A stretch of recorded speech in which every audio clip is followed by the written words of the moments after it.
আমার রাদীপ বাবাটার বার্থডে ছিল 2 দিন আগে, কিন্তু আমি ভয়েস দিচ্ছি আজকে কারণ আমি একটু ব্যস্ত ছিলাম, যার কারণে ভয়েস দিতে পারিনি আর বার্থডে ব্লগটা আপলোড করতে পারিনি। যাই হোক, হ্যালো গাইস, আসসালামু আলাইকুম। রাদীপের বার্থডের জন্য এখানে বেলুন ফুলানো হচ্ছিল, সবাই মিলে আমরা বেলুন ফুলাচ্ছিলাম কারণ অনেকগুলো বেলুন ছিল।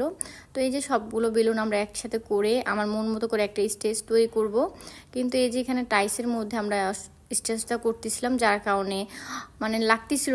অনেকক্ষণ যাবত আমরা চেষ্টা করতেছিলাম কিন্তু কোনোভাবেই আমরা পারতেছিলাম না। আসলে দেওয়ালে কষ্টিপটা সুন্দর করে লেগে যায়, কিন্তু টাইসের মধ্যে কষ্টিপটা বারবার খুলে যাচ্ছিল। অনেক কষ্টের পর একটি স্টেজ তৈরি করি আমরা।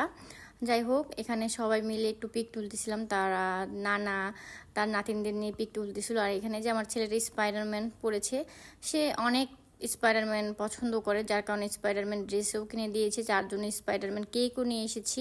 তো এখানে রান্নাবান্নাও কমপ্লিট হয়ে গিয়েছে, এখানে তেহারি রান্না করেছিল আর এদিক দিয়ে সবাই কাটাকাটি করতেছিল, শসা সালাদ। আমার বোন তো একটা কাজ করে না, যেমন ভাবিটা সারাক্ষণ খাইতেছিল, কোনো কাজ কাম কিছুই করে না তারা। এই যে এখানে পোলাপানটা সবাই নাচ গান করতেছিল, দুষ্টুমি করতেছিল। অলরেডি আমাদের কেকটাও চলে এসেছে।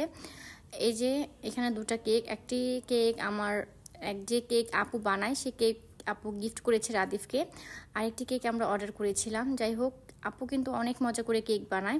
তো যারা যারা আপুর কাছে কেক অর্ডার করতে চান, আমি আপুর পেজের লিঙ্কটা দিয়ে দিব। যাই হোক, এখানে সবাই মিলে কেক কাটবে, তো তার কারণে এখানে পিক তুলতেছিলাম। এই যে কেকটা নিয়ে যাচ্ছিল আনিশা, রাদীপের স্পাইডারম্যান কেক।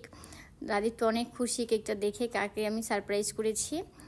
তো এই তো দুইটা কেক মাশাআল্লাহ অনেক সুন্দর লাগতেছিল দেখতে, ডেকোরেশন আপু অনেক সুন্দর করে কেকটা করেছিল।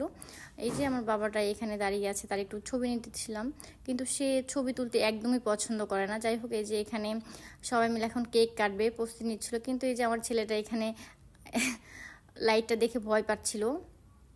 তারপর এখানে সবাই মিলে কেক কাটতেছিল। তো আমরাই ফ্যামিলিভাবেই তার বার্থডে সেলিব্রেশনটা করেছিলাম। তো এখানে আমার মানে ফ্যামিলির সবাই ছিল, কিন্তু রাদীপের বাবা ছিল না। যাই হোক, এখানে রাদীপকে সবাই কেক খাইয়ে দিচ্ছিল, সবাইকে কেক খাইয়ে দিচ্ছিল। আমার বাবাটা এখন একাই কেক খাচ্ছিল, ক্রিম খেতে সে অনেক পছন্দ করে। এই যে এখন এই আপুর কেকটা, গিফটের দেওয়া কেকটা এখন সে কাটবে, তো সে একাই কাটতেছিল। এই যে আমার কিউট মামনিটা, সে কেক খাচ্ছিল আর লজ্জা পাচ্ছিল তার ভিডিও করছিলাম বলে। তারপর এখানে খাওয়া দাওয়া করতেছিল সবাই মিলে। এই যে সবাই আমাকে রেখে খাওয়া দাওয়া করতেছিল, তো তারা খাচ্ছিল আর ভিডিও করতে চাচ্ছিল না। এই যে আমার বাবাটা এখানে খেলতেছিল। তারপরে যে তাফসির তো সারাক্ষণই খাচ্ছে, তার খাওয়া যেন শেষই হয় না। তো আজকের মতো ভিডিওটি এ পর্যন্তই। সবাই ভালো থাকবেন, আল্লাহ হাফিজ।